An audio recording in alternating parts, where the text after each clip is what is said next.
Bismillahirrahmanirrahim teman-teman. Jadi sekarang ini jam menunjukkan pukul 5.30 pagi.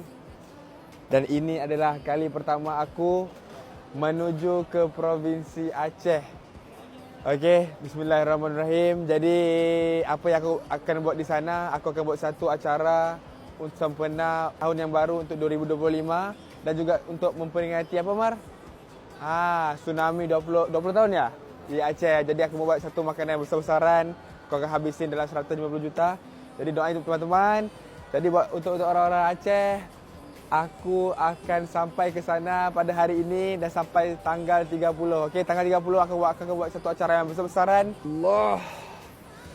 Jadi bismillah daripada Jakarta ke Banda Aceh, mana seluruh orang-orang Aceh, dan hari ini adalah hari pertama adanya TikTok Aisar Sultan Malaysia. Ramai ibu-ibu yang mau tahu ni apa yang aku buat hari-harian. Jadi aku wujudkan Aisar Sultan Malaysia, dan misalnya sebelum tahun 2025 kita capai 1 juta follower, aku akan habisin 200 juta bagi dekat orang-orang susah kayak adik di Indonesia ni. Ataupun aku lagi fikir ni, mungkin 200 juta ni mungkin bagi untuk kalian yang tengah nonton ini.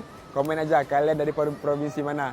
Misalnya capai 1 juta follower, langsung aku bagi ni untuk komen dari provinsi mana ataupun orang-orang anak yatim yang berada di Indonesia ni. InsyaAllah. Bismillah teman-teman. Gimana ni ngomong Aceh dikit-dikit gimana? Aceh bah.